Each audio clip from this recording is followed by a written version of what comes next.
हे guys welcome back. So आज की video का टॉपिक काफी इंपॉर्टेंट है कि आईएनआर कैसे कन्वर्ट करें, ट्रस्ट वॉलेट तक फंड पहुंचाएं, कैसे विड्रॉ करें, वो भी चीपेस्ट रेट पे। सबसे बड़ी दिक्कत आ रही है जो यूजर्स के लिए कि वो कैसे मतलब वहां तक फंड पहुंचाएं और उनको चीपेस्ट ऑप्शन चाहिए। तो उस केस में मैं आपको डिटेल में ये वीडियो बनाने वाला हूं जहां पे आपको डिपॉजिट भी आसान रहे, विड्रॉल भी आसान रहे एंड चीप भी रहे। चाहे आप बिगिनर हैं, चाहे आप एडवांस लेवल पे हैं, आप दोनों के लिए ही ये वीडियो फायदेमंद होने वाली है। तो बेसिकली स्टेप बाय स्टेप समझते हैं। इस वीडियो के लास्ट में एक टॉपिक और समझना डिटेल में, क्या गवर्नमेंट जॉब वालों के लिए क्रिप्टो खतरा साबित हो सकता है, क्योंकि इसके रिगार्डिंग एक अच्छा खासा पैनिक फैलाया जा रहा है। मैं उसको डिटेल में लास्ट में टैकल करूंगा। पहले बात करते हैं डिपॉजिट से जुड़ी हुई प्रॉब्लम। तो काफी ज्यादा आपके लिए आसान रहता है जब यूपीआई अवेलेबल हो और आप यूपीआई से ट्रांजेक्शन कर पाओ। लेकिन अभी आज हाल फिलहाल में क्या दिक्कत आ रही है, यूपीआई नहीं सस्टेन कर पा रहा है। ये क्रिप्टो एक्सचेंज यूपीआई की सर्विस लेके आते हैं, या तो उसमें चार्जेस बहुत ज्यादा होते हैं और या फिर वो कुछ टाइम के बाद ही डिसेबल हो जाती है। तो उसके लिए आप यूपीआई जैसा ही फायदा उठा सकते हो जेपपे को यूज करके। जेपपे में कोई रेफरल प्रोग्राम नहीं है, मैं आपको कोई रेफरल लिंक प्रोवाइड नहीं कर रहा। आपको करना क्या है, जेपपे का डायरेक्ट ऐप डाउनलोड करनी है, साइन अप करके केवाईसी कर लेना है और इससे आपका जो आईएनआर डिपॉजिट है वो बहुत आसान हो जाएगा। मैं आपको बता रहा हूं किस तरह से। स्टेप बाय स्टेप ध्यान से सुनना। पहले तो आप अकाउंट क्रिएट कर लोगे जेपपे पे। अब जेपपे पे क्या फैसिलिटी देता है, जेपपे पे एक फैसिलिटी है, मोबाइल बैंकिंग से आप बहुत आसानी से, चाहे आप आईएमपीएस करो, चाहे एनईएफटी करो, चाहे आरटीजीएस करो, बहुत आसानी से जो अमाउंट डिपॉजिट हो जाता है। लेकिन आप गूगल पे, फोन पे इस तरह के यूपीआई सर्विस नहीं यूज कर पाओगे, ये चीज ध्यान में रखना। उसके लिए आपको करना क्या होगा, जैसे अगर आप एसबीआई का अकाउंट यूज कर रहे हो तो आपका योनो ऐप होगा, या फिर आप किसी भी बैंक का करोगे उसका एक मोबाइल बैंकिंग ऐप होता है, उसमें जो बेनिफिशियरी ऐप ऐड कर लेना। इसका जो अकाउंट है आप डिपॉजिट सेक्शन में देखोगे वो आईएफएससी कोड के साथ दिया होगा। आप उसको बेनिफिशियरी ऐड कर लेना और बड़े आसानी से आप उस बेनिफिशियरी पे जो अमाउंट भेजोगे वो आपके अकाउंट में फिर रिफ्लेक्ट होने लगेगा। अब करना कैसे वो ध्यान से सुनना।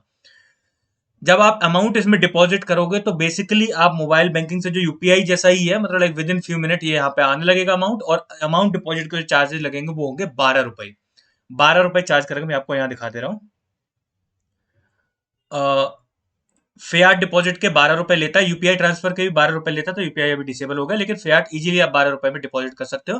तो 12 रुपए आपके डिपॉजिट के चार्ज कट जाएंगे। उसके बाद जब आप मेकर एंड टेकर फीस जो देनी पड़ती है हमें, यानी जो ट्रेडिंग फीस होती है, उस सेक्शन में देखोगे तो मेकर के पे लगती है 0.15% और टेकर पे लगती है 0.25%। तो आपको करना क्या है, बेसिकली जब बाई करोगे तो आपको थोड़ा ज्यादा देना पड़ेगा, जब आप सेल आउट करोगे तो कम देना पड़ेगा। सिंपल है, जब आप मतलब दोनों ही प्रोसेस यूज करने वाले हो। तो यहाँ पे ऐसा समझ लो 1,000 रुपए पे लगभग 2.5 रुपए देने पड़ेंगे और आप इजीली बाई कर सकते हो एक कॉइन, कोई क्रिप्टो जिसको आपको ट्रांसफर करना है। अब उसमें भी एक मतलब समस्या आती है कि कई सारे कॉइन है जिनके ट्रांसफर पे भी बहुत ज्यादा चार्ज है। तो आपको ऐसा कॉइन चूज करना है जिसके ट्रांसफर पे मिनिमम चार्ज हो। उस केस में इसमें दो सेक्शन है, यानी इसमें क्विक ट्रेड का ऑप्शन है, दूसरा एक्सचेंज का ऑप्शन दिखेगा। आप जब ऐप में देखोगे तो नीचे ही दिख जाएगा। आपको क्विक ट्रेड से नहीं करना है, ये चीज ध्यान रखना। एक्सचेंज वाले सेक्शन में जाओगे और वहां से कौन सा कॉइन कॉइन बाई करना वो मैं आपको बता दे रहा हूं। आपको बाई करना है रिपल। रिपल किस लिए बाई करना है, सबसे चीपेस्ट जो एक्सचेंज पे सपोर्टेड है। एक्सचेंज पे क्यों सपोर्टेड मतलब मैं बता रहा हूं, उसका भी रीजन बताऊंगा आपको। जो एक्सचेंज पे सपोर्टेड है रिपल, सबसे मिनिमम चार्ज रहता है 0.15 रिपल लगेगा। एंड नियरली आप ऐसा समझ लो ऑन एन एवरेज 5 से 6 रुपए यहां से भेजने के। तो 12 रुपए डिपॉजिट के दोगे, थोड़े से रुपए इसकी ट्रेडिंग फीस के जाएंगे और उसके बाद आपके आईएनआर कन्वर्ट हो जाएंगे बड़ी इजीली डिपॉजिट होके क्रिप्टो में। और क्रिप्टो को भी भेजना बहुत चीप है आपके लिए, क्योंकि मात्र 5 से 6 रुपए में आप सारा अमाउंट भेज सकते हो बाइनेंस पे। लेकिन रिपल को भेजने से पहले एक चीज ध्यान रखना कि रिपल को एड्रेस के साथ एक मेमो कोड भी होता है, उसको केयरफुली फिल करके, ड्यूली वेरीफाई करके तभी सेंड करना, ताकि आपका अमाउंट फंसे ना। एक बार आपने सही तरीके से सेंड कर लिया तो जो मतलब एड्रेस है वो सेव कर लेता है और उसके बाद बस आपको करना कुछ भी नहीं, बस उसी एड्रेस को ओपन करना, डायरेक्ट अमाउंट सेलेक्ट करना और भेज देना है और आपके लिए डिपॉजिट काफी ईजी हो जाएगा।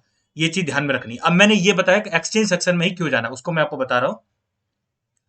अगर आप क्विक ट्रेड में जाओगे तो वहां पे बाई सेल का वो नहीं दिखाता। कई बार होता है बायर और सेलर के बीच में जो एक डिफरेंस दिखता है हमें प्राइस में, तो वो जो स्पेन कई बार बड़ा हो जाता है और आप ज्यादा अमाउंट बाई करते हो तो आपको बहुत कम अमाउंट मिलता है, यानी मतलब डिफरेंस की वजह से आपके पास चॉइस हो आप किस रेट पे खरीदना चाह रहे हो। तो उसके लिए आपको वही कॉइन बाई करना है जो एक्सचेंज पे सपोर्टेड है।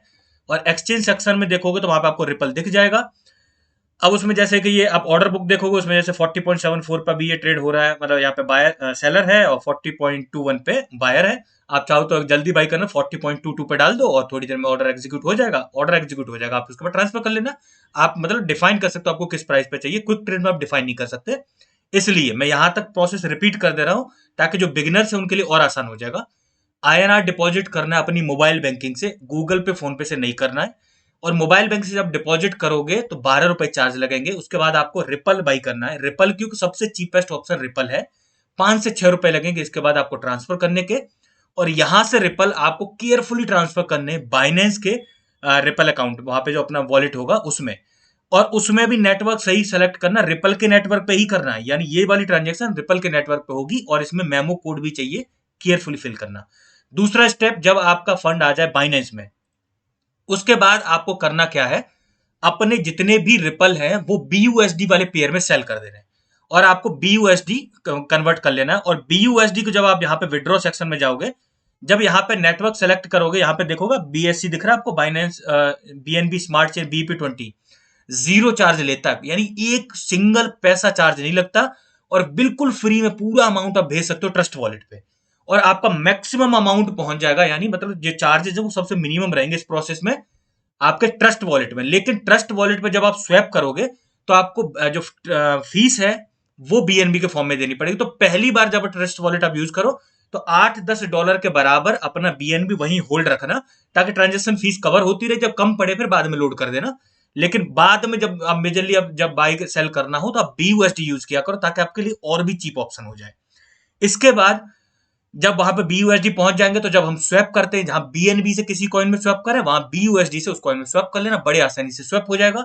जब आपको वो मतलब चेंज भी करना है तो आपको करना क्या है, कोई कॉइन बेचना है तो आप BUSD में सेल करना और BUSD मंगा लेना अपने बाइनेंस के अकाउंट पे। तो इस तरह से जब विड्रॉल प्रोसेस कैसे रहेगा कि आप ट्रस्ट वॉलेट में सेल करोगे BUSD के लिए, BUSD आपके आएंगे बाइनेंस अकाउंट में और बाइनेंस से BUSD भेजना फ्री है। और उस केस में यहां पे रिपल वाले अकाउंट में, जो रिपल का BUSD वाला डिपॉजिट वॉलेट होगा उसमें फ्री में आप रिपल मतलब ले आओगे जेपे पे, सॉरी रिपल नहीं, ये सॉरी जेपे, जेपे के जो BUSD वाला मतलब डिपॉजिट वॉलेट है उसमें मतलब बाइनेंस से जेपे पे आपका फ्री में आ जाएगा, कोई चार्ज नहीं लगेगा।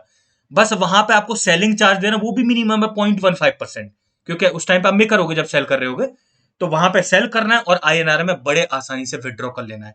इससे ज्यादा चीपेस्ट मैकेनिज्म आपके लिए अवेलेबल नहीं होगी और इजी टू डिपॉजिट मेथड है। इवन मैंने लेटेस्ट अगर आप बात करोगे तो आज मॉर्निंग में ही डिपॉजिट किया, क्योंकि जो BIT टोकन है वो हाथ से निकला जा रहा था।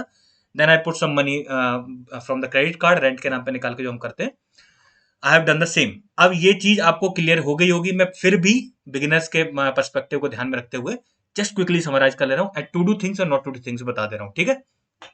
जेप पे में डिपॉजिट करोगे मोबाइल बैंकिंग से, उसके बाद आपको ध्यान रखना है मेमो कोड रिपल का जब आप ट्रांसफर करोगे अच्छी तरह से डिपॉजिट करना है। और उसके बाद रिपल को कन्वर्ट करना है BUSD में, BUSD जाएंगे आपके ट्रस्ट वॉलेट में, वहां पे आप यूज करो। उसके बाद जब भी विड्रॉ करना हो, ट्रस्ट वॉलेट से BUSD जाएंगे आपके बाइनेंस के अकाउंट में और बाइनेंस के अकाउंट से फिर जाएंगे आपके जेप पे में, वो भी जीरो फीस पे, कोई चार्ज नहीं लगेगा। $0.1 लग सकता है ट्रस्ट वॉलेट से BUSD यहां पे लाने में, लेकिन बाइनेंस फ्री अवेलेबल कराता है ये BUSD का ट्रांसफर, तो इसका भरपूर फायदा उठाओ, ठीक है। अनदर चीज जो आपको ध्यान में रखनी है, अगर आपके पास बाइनेंस का अकाउंट नहीं है तो मैं लिंक डिस्क्रिप्शन में दे रहा हूं, ऑब्वियसली वो एक रेफरल लिंक है, आपकी बिल्कुल स्वेच्छा है, आप अगर करना चाहो तो उससे करो, अगर नहीं तो आप डायरेक्ट साइन अप कर लो, मुझे कोई भी दिक्कत नहीं है।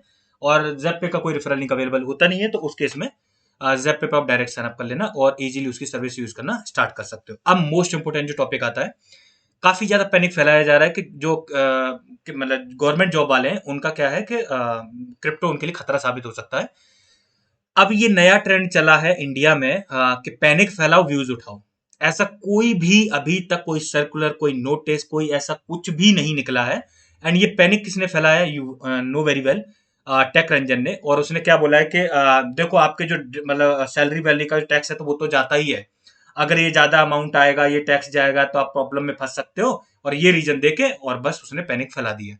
It is not like that, but एक सलाह मेरी फिर भी आपके लिए ये होगी, आपका जो सैलरीड अकाउंट है उसका आप यूज ना करें। उसका मैं रीजन बता रहा हूँ, स्पेसिफिकली अगर आप आर्मी में सर्व कर रहे हो, एयरफोर्स में सर्व कर रहे हो या नेवी में सर्व कर रहे हो, तो आपको बहुत अच्छी तरह आप इस चीज से वाकिफ हो, क्योंकि मेरी फुली मतलब लाइक मेरी पूरी फैमिली मतलब डिफेंस बैकग्राउंड से है। मेरे पापा आर्मी से रिटायर्ड हैं, भाई एयरफोर्स में भी सर्व कर रहा है, तो उन्हें प्रॉपरली ट्रेनिंग दी जाती है इस बात की कि अगर आपके अकाउंट में, सैलरीड अकाउंट में कोई भी अनऑथराइज ट्रांजेक्शन होती है या कोई भी heavy amount deposit and withdraw कुछ ऐसा होता है, तो आपको बताना पड़ता है उनको। और ये इस वजह से कंसर्न रखा जाता है। कई बार होता है जो टेरर फंडिंग में होता है ना, मतलब जो कुछ वॉलेट्स, मतलब कुछ अकाउंट्स होते हैं जहां से जिसपे मतलब लाइक इंटर मतलब जो उनकी नजर रहती है, और उसमें से अगर पैसा कहाँ जा रहा है, किसके अकाउंट में जा रहा है, तो उन्हें काइंड ऑफ लाइक एक्यूज कर दिया जाता है कि लाइक आप मिले हुए जासूसी वासूसी वाले, ऐसे कुछ इन्हें ट्रेनिंग दी जाती है। तो उस केस में आप उस चीज से अगर अवॉइड करना चाहते हो उस चीज को, कि आप ज्यादा डिपॉजिट विड्रॉ नहीं करना चाहते सैलरी अकाउंट में, दिक्कत वैसे कुछ नहीं है क्योंकि इसका प्रॉपर सोर्स है भाई, कहां से कर रहे हो। तो उस केस में आप दूसरा अकाउंट रख सकते हो, दैट इज फाइन। आप पेटीएम पेमेंट्स बैंक का क्रिएट कर लो, आप बहुत आसानी से एयू स्मॉल फाइनेंस बैंक का कर सकते हो, वो तो इंटरेस्ट रेट भी बहुत ज्यादा दे रहा है, तो आप उसका यूज कर लो, बहुत आसानी से उसके अकाउंट ओपन करा के आप यूज कर सकते हो। जहां तक बात आती है टैक्स की, टैक्स के नाम पे भी बहुत ज्यादा गुमराह किया जाता है। अगर आप स्टूडेंट हो, चाहे आप फार्मर हो, चाहे आप सर्विंग कोई पर्सन हो, चाहे गवर्नमेंट जॉब करो, चाहे प्राइवेट जॉब कर रहे हो, जो टैक्स डिफाइन हुआ है वो इस तरह से हुआ है कि आपको 1% ऑन फ्रंट टीडीएस देना पड़ता है। और 1% देने के बाद वो मतलब ट्रांजेक्शन रजिस्टर हो जाती है कि ये क्रिप्टो वाली ट्रांजेक्शन है। उसके बाद अगर आप मतलब जब भी नेक्स्ट ईयर आईटीआर फाइल करोगे, जब भी आईटीआर फाइल करने का टाइम आता है, चाहे आप जो इनकम टैक्स वाला स्लैब है जिसमें आपको टैक्स भरना पड़ता है उसमें आते हो या नहीं, फिर भी आपको इस पे, अगर आप में क्रिप्टो में आपको फायदा हुआ है, गेन हुआ है, तो उस पर 30% का टैक्स देना पड़ेगा। ठीक है, ये चीज ध्यान में रख रही है। 1% ऑन फ्रंट टीडीएस लगता है, 30% का टैक्स कब देना है? नेक्स्ट फाइनेंशियल ईयर में जब आप आईटीआर फाइल करोगे। अगर आप आईटीआर वाली स्लैब में नहीं भी आते हो, फिर भी आपको आईटीआर फाइल करना पड़ेगा, बस ये चीज ध्यान में रखनी है। और वो जब टाइम आएगा अगले साल मार्च के बाद वाला, हम उस टाइम पे डिटेल में इसको डिस्कशन करेंगे आराम से। और उस टाइम पे, क्योंकि obviously I will fill the ITR also, और मैं पिछले 3-4 साल से भर रहा हूँ, तो आई नो वेरी वेल। और एक चीज ध्यान में रखनी है, कि मतलब जो टैक्स के नाम पे जो मतलब लाइक ये जो पैनिक फैलाया जा रहा है कि मतलब लाइक आप इस तरह से फंस जाओगे प्रॉब्लम में, ये हो जाएगा, ऐसा कोई अभी तक इश्यू नहीं है, कोई ऐसा कोई डिस्कशन नहीं है। ये सिर्फ अपने व्यूज के लिए पैनिक फैलाते हैं, आप बड़े आराम से ट्रेड कर सकते हो। बाकी मैं तो सजेस्ट आपको यही करता हूँ, फंडामेंटली स्ट्रॉन्ग कॉइन्स को बाई करो और होल्ड करो। होल्ड कहाँ पे करो? ट्रस्ट वॉलेट पे। इसीलिए आपको ट्रस्ट वॉलेट यूज करना जरूरी है, क्योंकि वो नॉन कस्टोडियल है और वो किसी की, वो डिसेंट्रलाइज्ड है, तो वो गवर्नमेंट की जद से बाहर है। और जहां तक बात है कि इंटरनेशनल एक्सचेंज पर जो ट्रेड कर रहे हैं, वो बिल्कुल अभी तक उनका डाटा शेयर नहीं किया जाता है, यानी बाइनेंस बाउंड नहीं है किसी भी कंट्री के रूल के लिए, तो आप जो भी ट्रेड बाई सेल वहां पे करो उस पर आपको कोई टैक्स नहीं देना है। लेकिन वजीरेक्स पर अगर आप पी2पी भी करते हो, ट्रेड करते हो, तो उस पर आपका टैक्स बनेगा। इसीलिए इंडियन एक्सचेंजेस पे ट्रेड अवॉइड करो, और उसको जो भी आपको मतलब मेजरली ट्रेड वगैरह करनी है वो इंटरनेशनल एक्सचेंज पे अपना ट्रस्ट वॉलेट में स्टोर कर लो। बाकी डिपॉजिट और विड्रॉल के टाइम पे वो ट्रांजेक्शन नजर में आ जाएंगी, दैट इज फॉर श्योर। लेकिन अगर आपको उसमें फायदा होगा तभी आपको देना, जब आप विड्रॉ करोगे, अमाउंट आएगा अकाउंट में, तभी आप लायबल होगे उसके लिए, अदरवाइज नहीं होगे। ऐसे पैनिक्स पे बिलीव मत किया करो। So that's all for today. I hope you like the video. Video check the video को like जरूर करें and make sure you subscribe the channel. Thank you guys.